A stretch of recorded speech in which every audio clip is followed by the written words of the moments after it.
First time on this one, I think it's recording. Okay, got it. All right. So this topic today, I'm going to share my screen here.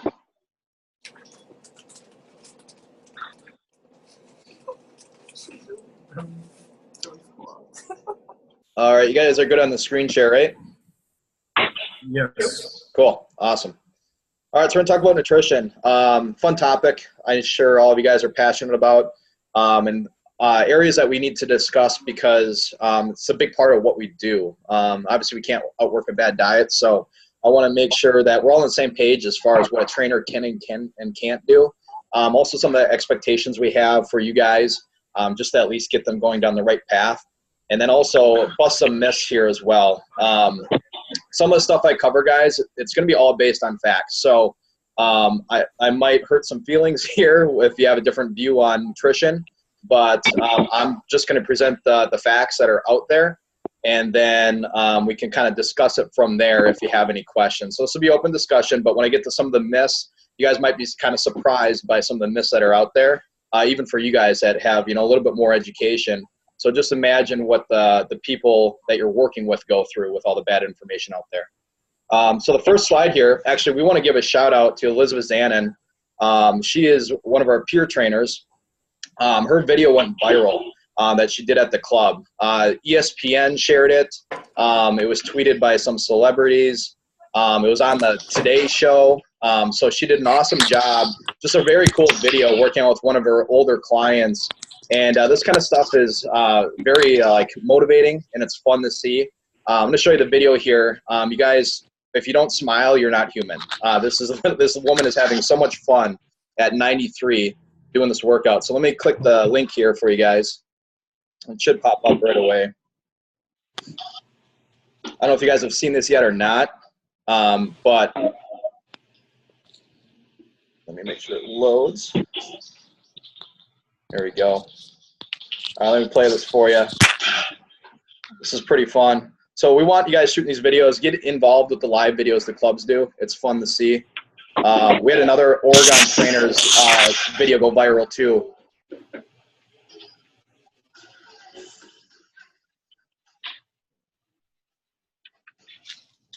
So she's 93 and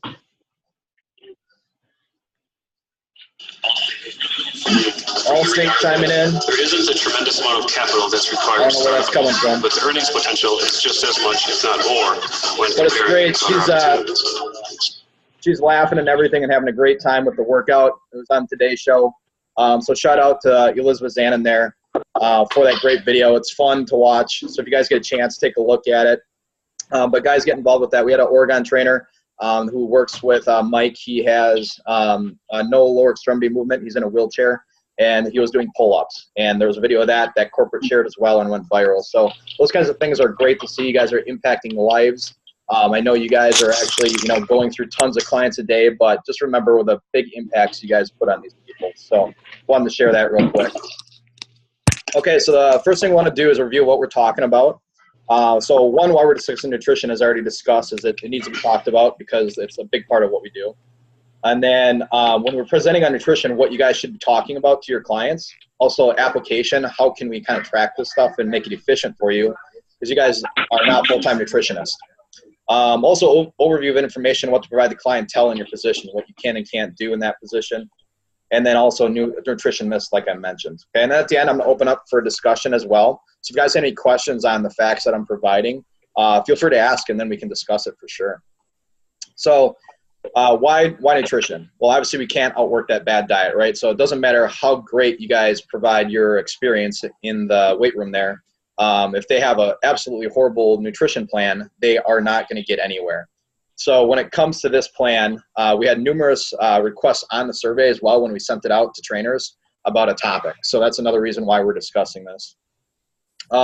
We need to review some expectations too. Sometimes we don't do enough, and sometimes we do too much as trainers. So I want to make sure that blurry image is kind of unblurred now for you guys.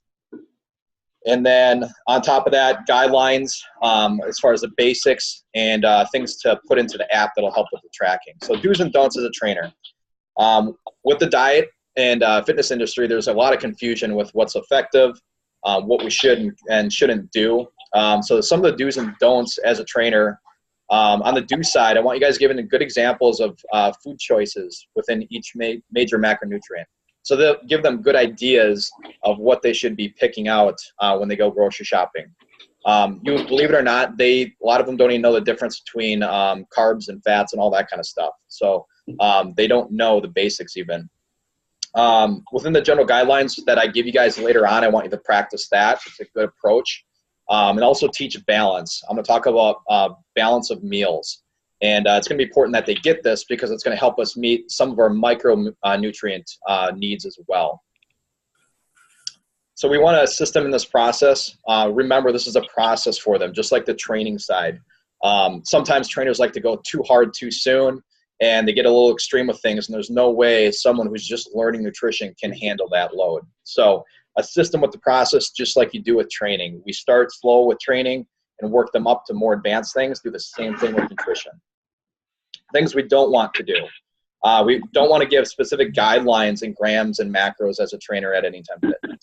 Okay. Most people here don't have the qualifications or certifications to do such a thing and be safe, and you guys are working under Anytime, so we have to follow the legal guidelines of what we can and can't do. So we can't give specifics of meals is what I'm saying. Okay, so you guys should be giving ideas, helping them make good choices overall, but not giving specifics. So what I mean by that is saying like, all right, so breakfast I want you consuming a half cup of oats, half cup of berries, a cup of orange juice, and like 4 eggs. You guys can't do that. You have to give them good ideas and build from there. I don't want you guys pushing supplements over food too. Okay, there's a time and place for supplements.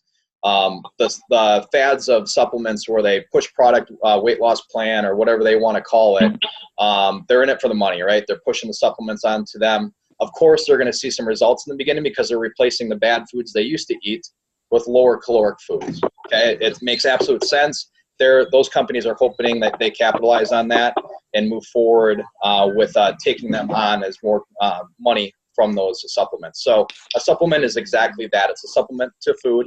So it helps us fill the nutritional gaps. Okay, so make sure we're not saying, all right, 3 or 4 shakes a day and that's all you're doing. That is not the way we want to go. It's not sustainable. We don't want to eliminate 100% of the fun foods either. So I'm going to go into details on that further, but they're human. They're not going to be able to 100% remove those fun things. Eventually, they're going to go back to them. I'm going to go into why later. We don't want to demonize food either. So like this kind of goes with the elimination factor. A lot of times in the industry, people demonize certain foods, and it's not necessarily the fact that these foods are like really extremely bad for you. Yeah, overconsumption of anything is going to be bad for you. But let's not demonize like carbs, things of that nature. It's not the case. And once again, I will go into why that is when we tackle some of the myths that are out there. So tracking requirements. What we want to look at is we know you guys don't have a lot of time to work with your clients when it comes to nutrition. You guys have 30 minutes to get as much in as possible. And then when you're talking about goals, that's another short talk about it. So we got to be realistic with what's required. So we want to get the basics down first, okay? Like I said, you guys will be surprised with what they don't know when it comes to nutrition. So start teaching them, maybe how to read a label or what are the macronutrients that are important that we need to consume. Doing the balanced meals that I'm going to teach you guys as well. Those are the really good starting points to get this the nutrition education down. Once they get really good at the basics, then maybe we can look at getting some details set. So also small changes over time is the best practice when it comes to nutrition. We don't want to push them into an extreme environment where they have to do all this crazy stuff they've never done before in their lives. They're going to fall out of it. Okay, we got to make sure we take it step by step. So it's going to be more realistic and more of a lifestyle adjustment, just not a quick fix like all the fad diets that are out there. When it comes to the meals, the first thing you want to look for is balance. Are they getting the main macronutrients? Are they choosing healthy carbohydrates, protein choice, and also looking at healthy fats? Okay, those are your 3 macronutrients in nutrition that we want to look at when we're looking at their plate and their meal composition. So you guys can start there. Look at their overall intake too with those meals. So are they balanced, and also are they taking in too much throughout the day? So what you want to do is take a look at this through a journaling method, whether it's MyFitnessPal or whatever it is. and help them make good choices over time. So let's say they have a bad choice, like way too much soda within their week. Well, maybe help them slowly lower that and replace it with something that's better, okay? It's always best when we work with people that are learning nutrition is to teach them good choices, because most of the time they don't know that. Then after we teach good choices, then we can get more detailed as far as serving size, all that kind of stuff. Useful tools. MyFitnessPal is a great tool. It syncs right to your guys' app, so you guys can track that within the goals. Another useful tool is using Anytime Fitness app goals for tracking nutrition. So using MyFitnessPal will sync right to that goal, or you guys can set goals manually yourself for nutrition. I'm going to go over some examples later. Also, Anytime Messenger, that is within the app. That is another tool you guys can use, and I know a lot of trainers are using the Messenger for nutrition help, and it's been working great. A lot of clients are sending pictures, things of that nature, so we'll go into the details of that as well. So here's what we recommend for nutrition when it comes to your clients at Anytime. It's going to be 3 complete meals plus a couple snacks. So what we're looking for is a complete meal. What that is it includes healthy fats, a good protein source, and also carbohydrates within that meal. That is all 3 major macronutrients. And then snacks are do not need to be complete. So it could be a combination of proteins and fats. It could be some carbs and fats. It does not have to be all 3. The reason we do this is it really helps hit the vast majority of micronutrients that we need in our body. And we have to generalize when we're working with these clients. We can't be specific. So this really helps get us in that range, at least to a healthy zone. Also, it gives us reasonable intake for our goals. A lot of times people overconsume or underconsume. This actually hits the middle of the road. So it actually kind of helps with that process to teach education of nutrition and reasonable intake when it comes to serving size. So what happens if they're too high for intake? Fat is stored energy, right? So if someone is in a surplus of caloric intake, that is going to lead to fat gain, okay? On the opposite side, what happens is if we're too low for fat loss, that's also a problem. If we are below our basal metabolic rate of requirements, you're going to have some issues losing weight over time because you're going into this extreme deficit and your body requires X amount of calories just to function properly. So we're really diving into some unsafe and unhealthy areas if our intake is too low. Also muscle gain. A lot of your clients need to add lean tissue, just healthy lean tissue. We're not talking about being bodybuilders, but they need to have lean tissue for better function and everything. And in order to gain lean tissue, you have to have sufficient intake and protein to do that. So this also helps get into that rough range of where they should be to help with that process. Most of the time, people underconsume the amount of protein they actually need, especially females. Within the data that we see, females tend to underconsume on protein requirements. I'm going to get into later protein requirements as far as what's needed to kind of help you guys with that. So balanced meals, what we're looking at, we're ensuring we're doing good choices within the macronutrients to help us with the micronutrients. Okay, that's why we say good choices. So when it comes to balanced meals, carbs are not the enemy, fats are not the enemy, and proteins are not the enemy. None of the macronutrients are enemies when it comes to proper nutrition and fat loss. This is why I talk about people tend to demonize certain areas. When we're talking, sometimes people demonize carbs, things of that nature. The reason the person got fat was not because of carbs. I can tell you that much. It's overconsumption in totality, okay? So the reason they are important is because they all play important roles in the body, and I'm going to break down each one. They're called macronutrients for a reason, so we do not want to eliminate them. So the biggest enemy we have to fight, guys, is the lack of knowledge, the discipline, and the lazy world we live in right now. So that's actually the enemy that we have to fight. So don't worry about the macros themselves, okay? A lot of times most people think less is best. So what I mean by that is your clients tend to think, well, if I don't consume as much, I'm going to lose weight. So yes, in the beginning, you will probably see that, but we have other things in our body that will affect us down the road that will start reversing this process, and you're going to have some health concerns as well. So it's the energy balance system is true, okay? So the amount of calories you take in versus calorie out is going to matter for you. But we also have to use that with intelligence. So what I mean by that is we don't want to consume 600 calories a day, okay? Yes, you're going to be in deficit, that's for sure, but we're also going to be under our basal metabolic rate. If someone's on the phone, can we mute? Hear a phone going on.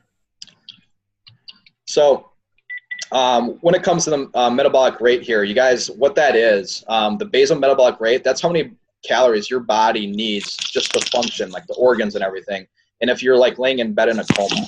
So if they go below their basal metabolic rate, they're going to have some severe issues when it comes to hormones and things like that, okay? So here's some real world information for you guys to kind of think about. I've taken clients that have had low intake, but I gradually increased their intake over time when they were in extreme deficits, and they've actually, their fat loss continued to increase as I increased their intake to healthy levels, okay? So that goes to show you that, yes, it's a in versus in and out, but it's also necessarily not, we just got to bottom ourselves out till we damage ourselves, okay? So think about healthy intake when it comes to this. There's also a refeed system. So for example, another take on intake. So for example, when I'm taking athletes through contest prep, we're going through extreme things that maybe your clients would not be going through. But what we do is we do this thing called a refeed. What we do with that is we boost intake almost double to triple what they normally intake in a day.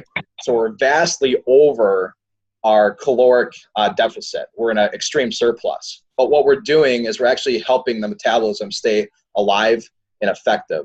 So I've actually seen fat loss happen when I've actually totally increased at extreme levels to boost that up. Okay, I'm not saying that for you guys to do that.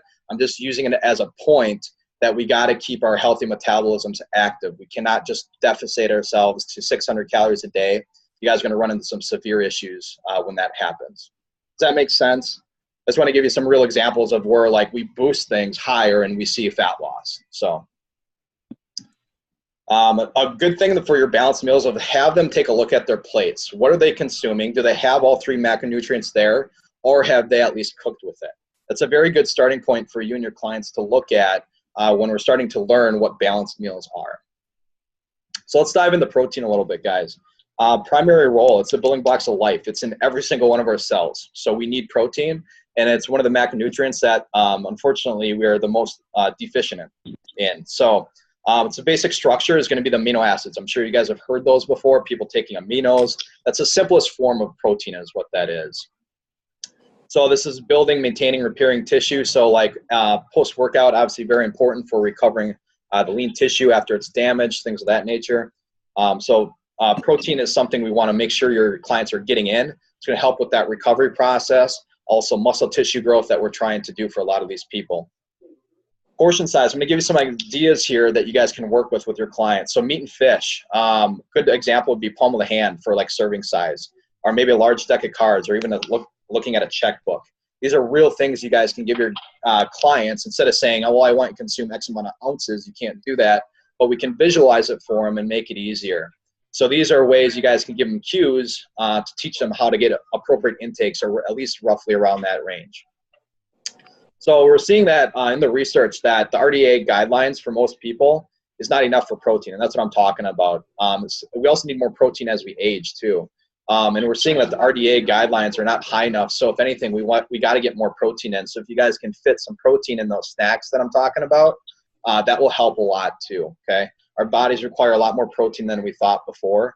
So they are looking at changing the guidelines for that as far as minimum requirements daily.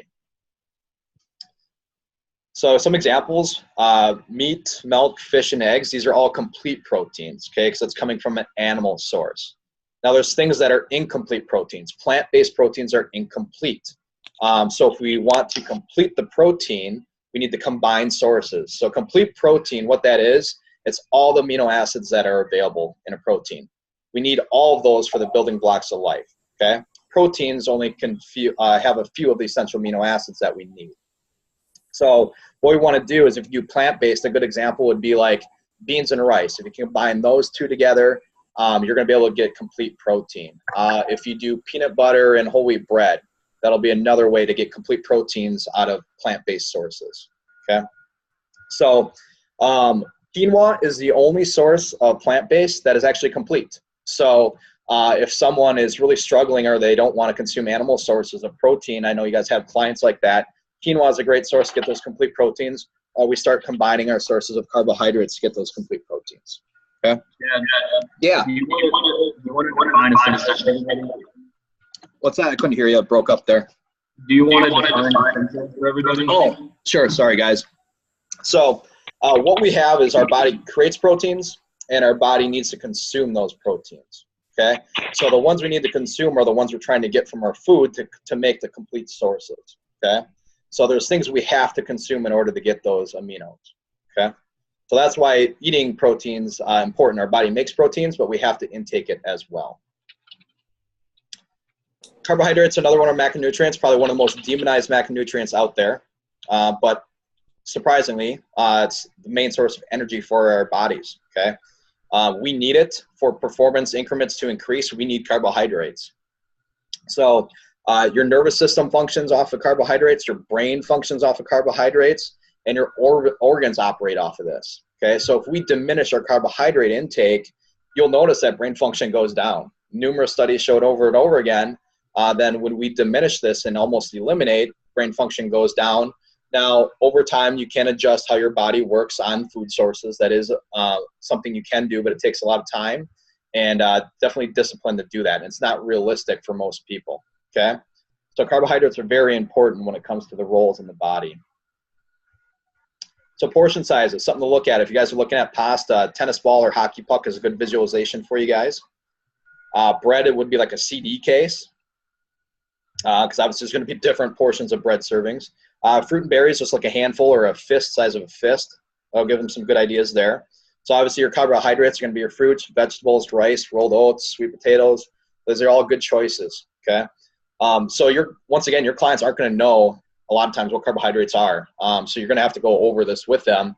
And then this really will be a good resource for you guys to give them the basics. Any questions on carbohydrates? Feel free to jump in anytime, guys. Cool. All right, healthy fats. Primary role here, vitamin absorption. So once again, sometimes, well, in the 90s and stuff, even like the 80s, there was a lot of demonization of fats. There was this low-fat diet, 70s as well.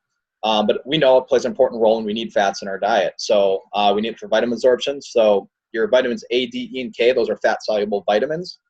When it comes to energy, it's the highest source of energy fuel we have as far as intake goes.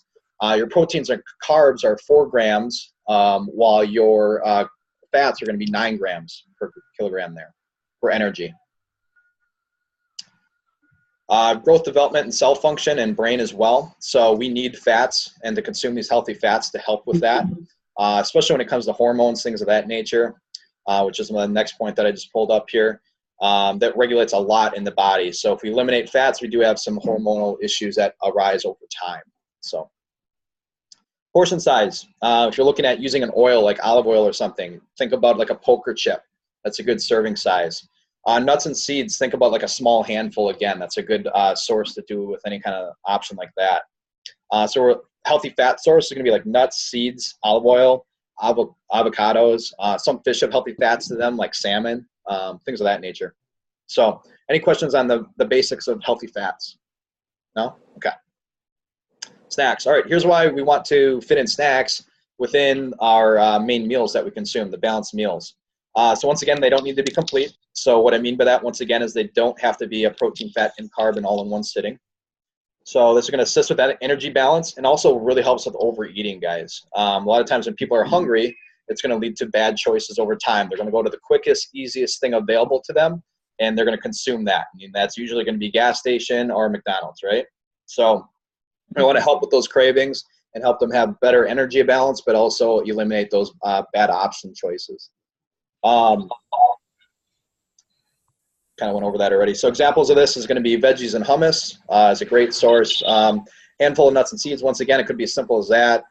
Maybe some apple slices and natural peanut butter. The options are endless here, but we do want to get sufficient intake and have a couple snacks in between those main meals so they don't overconsume on those main meals as well. We don't want to starve our clients at all. Okay, we need sufficient intake to lose fat. So let's be realistic about it too, right? So if we go to our clients and we want them to eliminate the fun stuff cold turkey, odds are they're going to fail. Okay, there's no way someone's going to keep that. So you might have a few clients that are able to do that, but I'm telling you, 99% of the time it's not going to work. Okay, so we need to either lower and replace and have a little bit of that in their life still. So if there's someone that loves to have a beer once in a while, It's okay to have a beer once in a while. That one beer is not going to end all of their results. Okay, we got to be realistic. We got to do life-changing effects here, not short fixes that never work. Okay, so we got to know the clientele you're working with. They typically don't have the mindset of you guys. Okay, they're not going to be as driven as you guys and focused on nutrition. So we have to understand that. Okay, we have to be realistic with our clients and come from their shoes from where they're coming from. So a lot of times, like I said, they don't know even what a carb is. So they always tend to think, but carbs are bad, right? Well, yeah, guess what? Veggies and fruit are carbs too, and we promote how healthy those are. So they kind of forget those are carbs. They tend to think about bad sources. So you got to remember too, these people are constantly listening to really bad sources that are out there.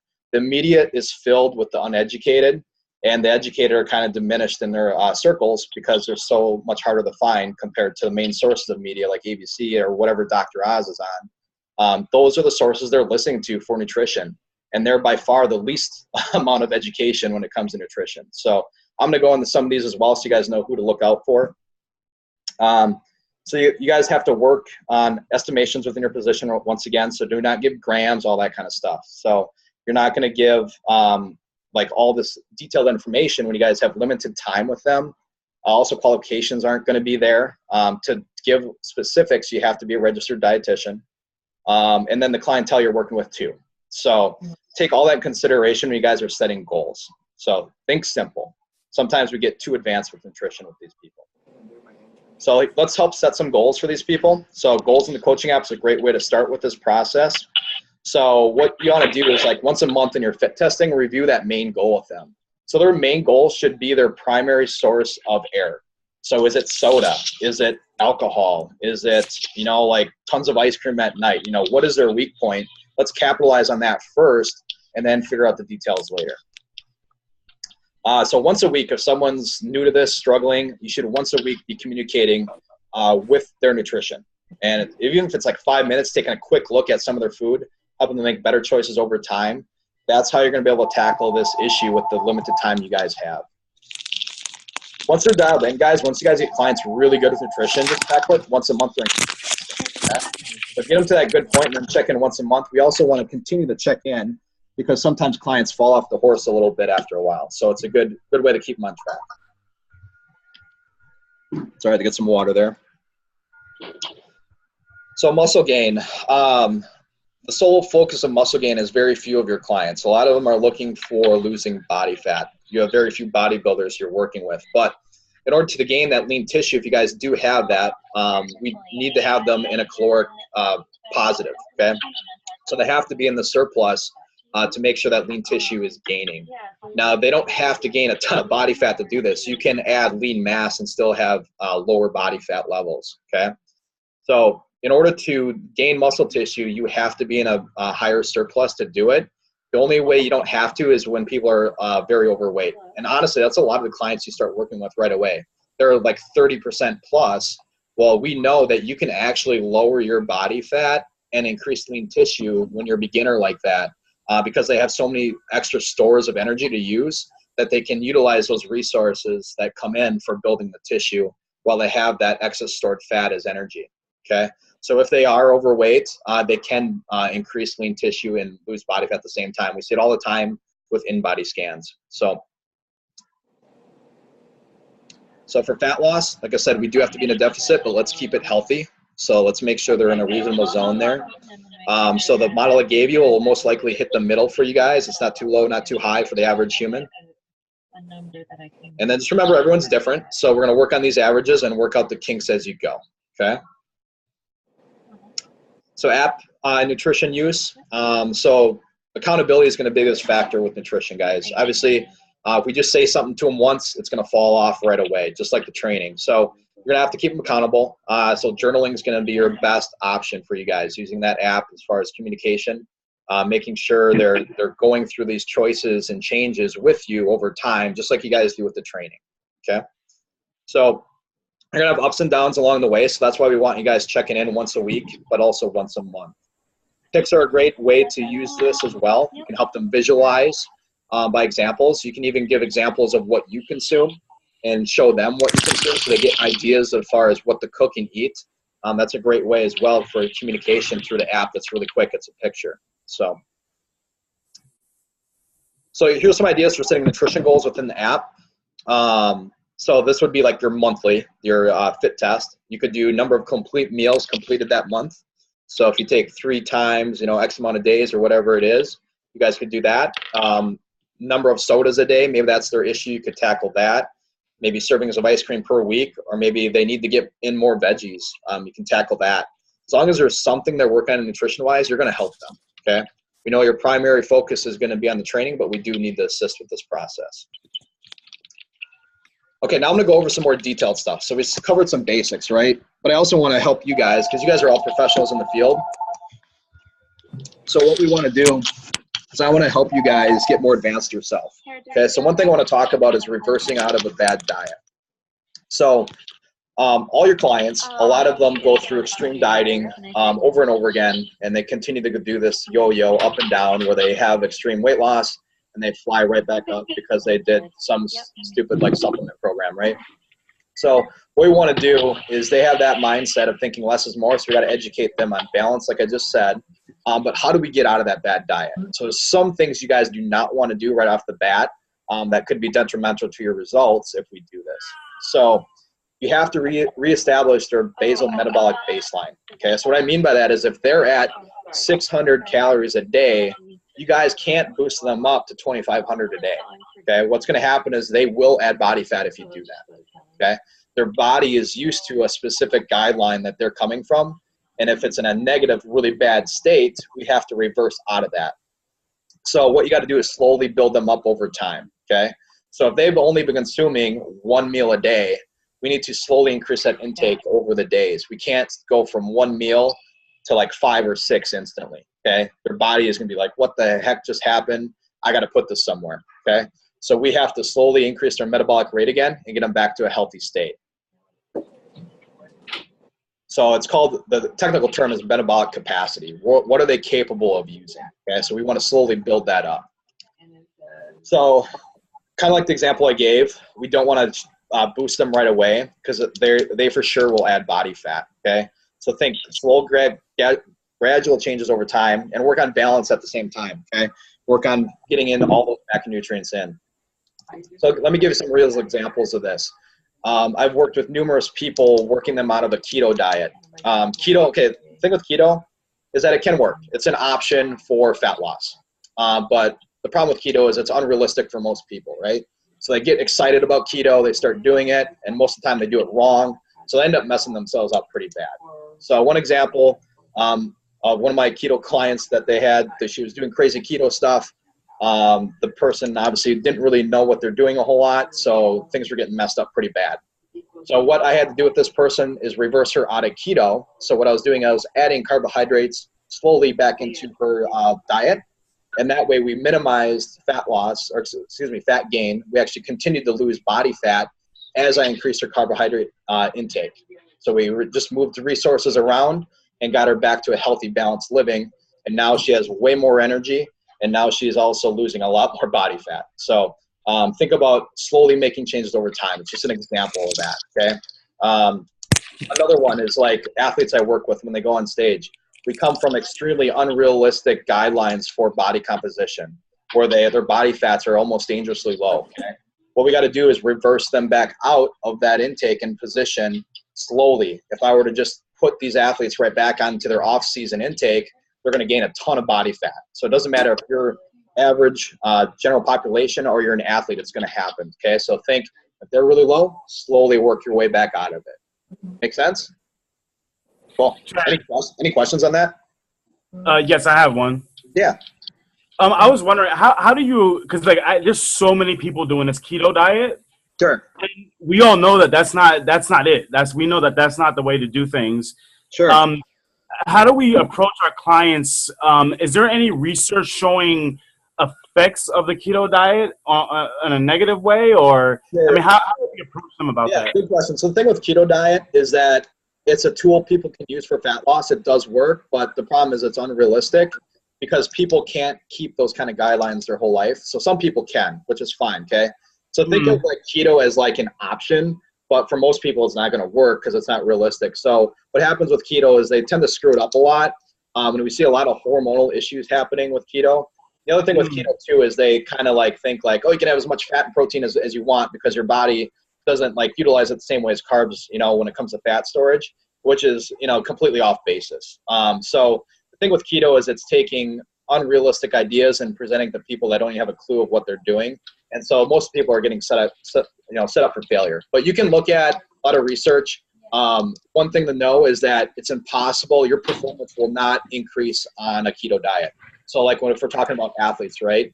Yes. The primary source of fuel is carbohydrates. So the only way we can improve someone's performance and energy output is through carbohydrate intake. So that's one thing we've seen is you can't increase performance through keto. It's just not possible. So Awesome. Thank you. yep. And another thing too is they call it the keto fever or flu.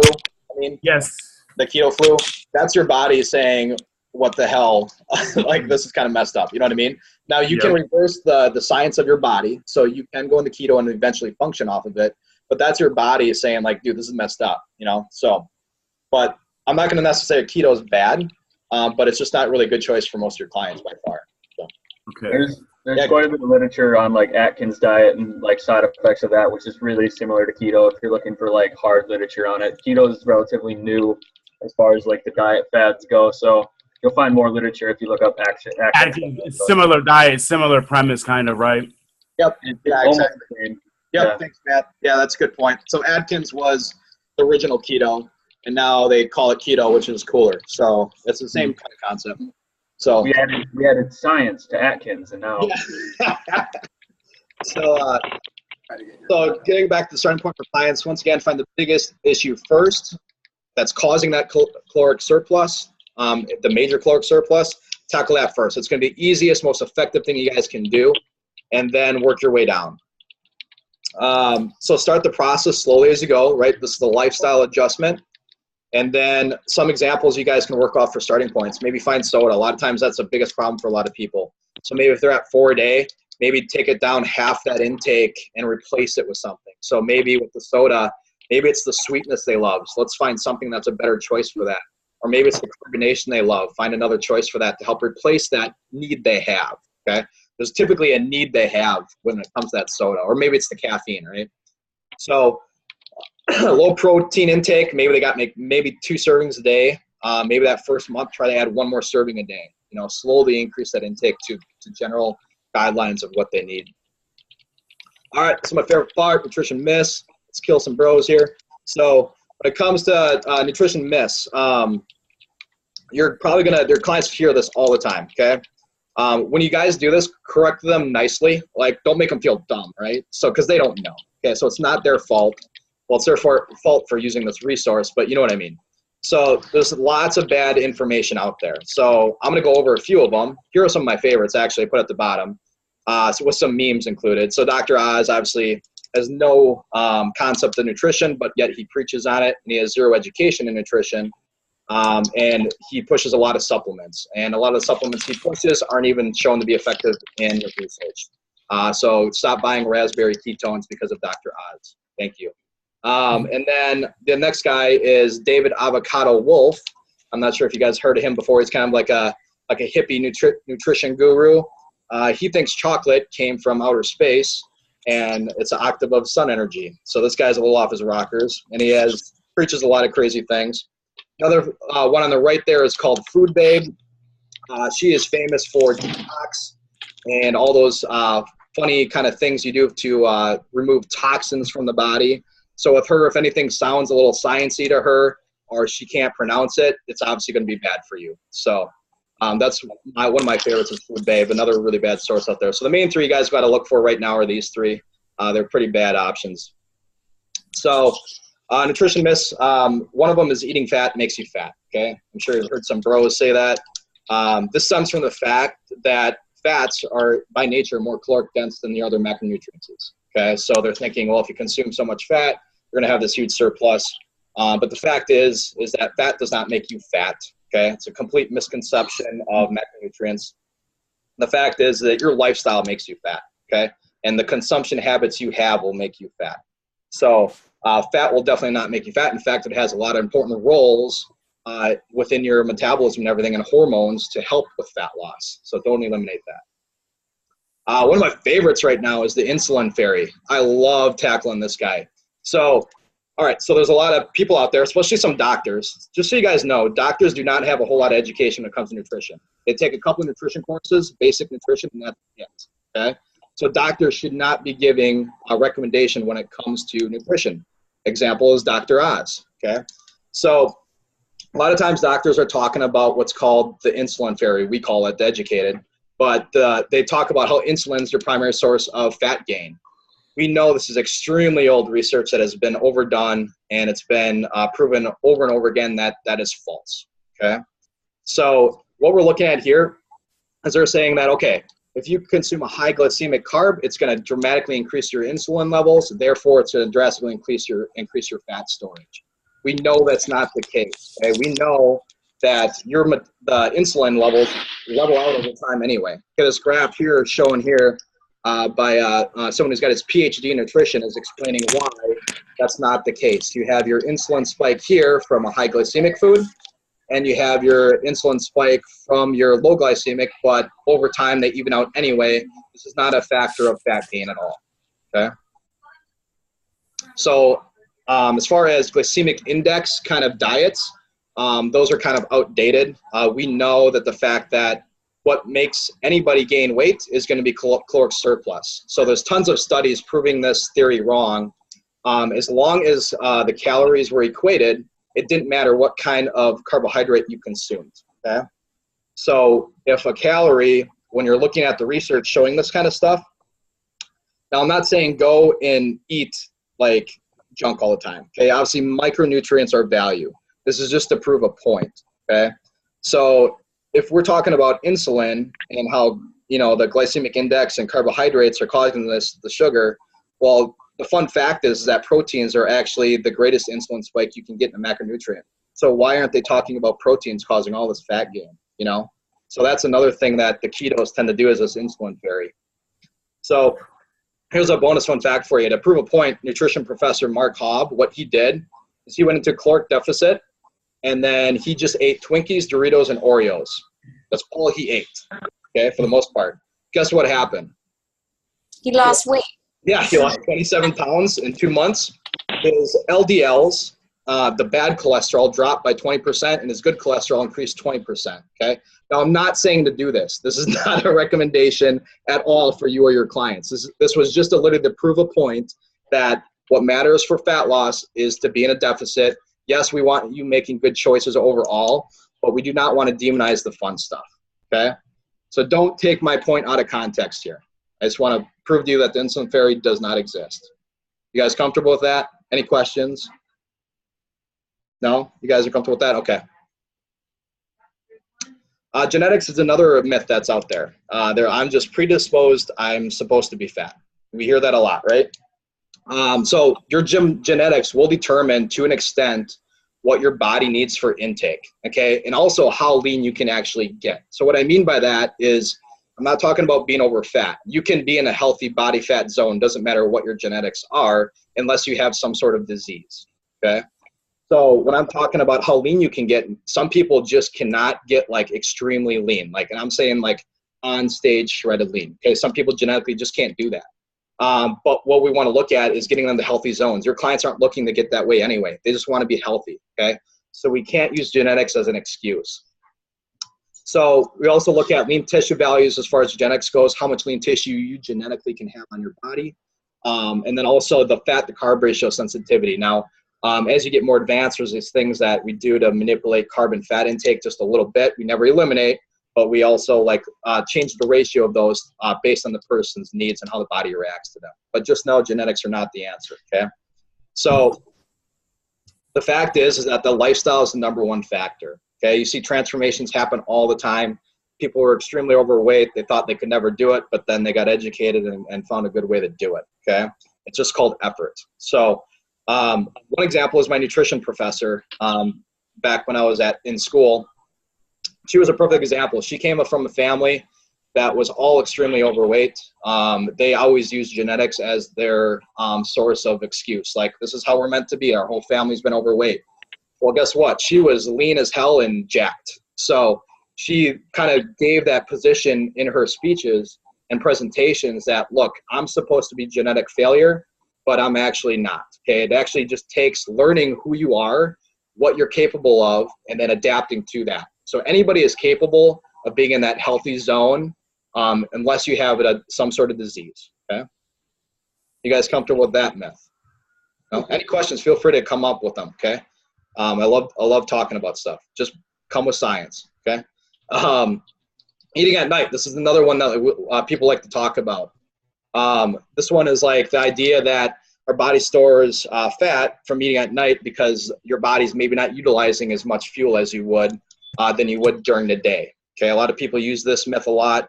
Fact is, it doesn't matter what time you guys eat. Okay, there's no magic clock your body has that says, oh my God, it's 8 o'clock, anything else I eat is going to go to fat. Okay, the thing with this one is that your total end of day intake is what matters. Okay, so some people with their lives, they maybe can't eat until late at night. Okay, so if they're staying within their caloric requirements, they're still going to be fine. So don't worry about the night eating. It's only if they overconsume their requirements. Okay. Here's a quick fact for you. I have a lot of athletes that eat, stuff right before the bed when they're getting ready for stage. The reason we do that is we want nutrients overnight because they're getting to, unrealistic body composition levels. But they also have fun stuff at night too. Some of the athletes have ice cream right before they go to bed. And in the media, that would be like a big no-no, right? So it really doesn't matter. It's the total intake is what matters, okay? Another popular one is red meat is bad. That was demonized for a while too. It came from poor research. It came from what's called correlation does not equal causation. They were basically correlating the results and giving a causation that red meat was the cause of this stuff. So the idea behind the red meat stuff and the red meat study was that these foods would cause an increase in cholesterol and increased risk of heart disease because of the high saturated fats, but also increase your risk of cancer. Okay. What we know about red meat is that correlation doesn't equal causation. It was poor study. Okay. We have tons of meta-analysis now that takes these studies and shows that, when it comes to red meat, the lifestyle is what caused it. So the findings were bad with the studies in the past. In fact, we know saturated fats actually raise HDLs in the body, okay? So we don't want to demonize saturated fats. Now, there's going to be certain levels you're going to want to get to, and anytime you overconsume anything, once again, guys, is bad. But saturated fats actually raise your good cholesterol, okay? So if you're at risk for any kind of heart disease, then you need to talk to your physician, okay? When I'm talking about these facts, it's about the general population, overall good health. But if you are having heart disease, well, yeah, your saturated intake is going to be a little bit different than the average population, okay? So any questions on red meat? Just want to give you some good overview on some of the major stuff out there. No? Okay. I want to get more questions, guys. The detox, the cleanse. Obviously, this is famous. I know you guys probably fight this a lot. The idea is coming from consuming these supplements. We're going to help you detox your body and get rid of toxins. So the fact is, there's nothing you can actually consume that's going to do this for you, okay? Your body has its own detox system already that everything goes through, okay? So what that is, it's called your liver and kidneys, okay? So anything you consume has to go through this anyway. So you're not going to consume anything that's going to change that physiological path, okay? So these magic foods are complete myths. Everything goes through that kidney and livers as far as the cycling goes, okay? I'm sure you guys heard this. It's a big money waster. So any questions on detox, cleanses, things you guys heard? Okay, cool. All right, guys, pop quiz. So go ahead and turn on your mics real quick. We're going to cover some details. So what food model are you guys presenting to your clients as a plan? 3 complete meals and 2 snacks that don't necessarily have to be complete. Awesome. Beautiful. Nice job. Yep. What's a complete meal, guys? All the Protein, macros. all the macros. Balanced protein, carbs, and fats. Beautiful. Yep. Why do we add snacks to the client's ideas for proper nutrition? Satiation. Yeah. What's another one? To make sure we're getting enough of everything. Yep. So it helps prevent overeating, like someone just said, and bad choices, but also energy balance, making sure we're getting proper fuel. When do we talk about nutrition with our clients? Shoot, I screwed up the presentation. All right, so during goals and fit test and 1 time a week with the log. Where should we start with our clients when it comes to nutrition? Start with complete meals. Yep. So we want to, start with the biggest issue first. Teach them proper balance of meals, like you said, the balance of meals, complete meals, and tackle those biggest issues first. Okay. Tackle those 2 at the same time. You guys can see some great results. Okay. Open discussion. We got a couple minutes, and then I'm gonna take attendance. But real quick, any major concerns or questions from the presentation? I have a question for you. Yeah. When it comes to, and I know we shouldn't go into this much detail with a client, but when it comes to protein recommendation, when they talk about like grams per kilogram, for example, I've read it a couple different ways through either nutrition textbooks or just books in general, where some argue that it's like, you should have 0.8 grams per kilogram of body weight, but some argue that it's to be per kilogram of lean mass. Yep. What is that ratio supposed to be based off of? You can actually calculate it in numerous ways. I like to use lean mass values because it's getting a good baseline.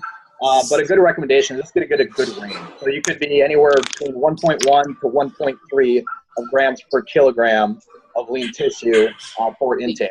So someone who is like a high-level athlete would need probably 1.3 grams per kilogram, or your average population might not need quite as much, so you could probably get away with 1.1 or 1.2. Okay. Yep, good question. Cool, awesome. Also, if you guys have questions as you go and you think of stuff, feel free to hit me up. That's what I'm here for. So I'm going to take attendance, so don't hop off quite yet.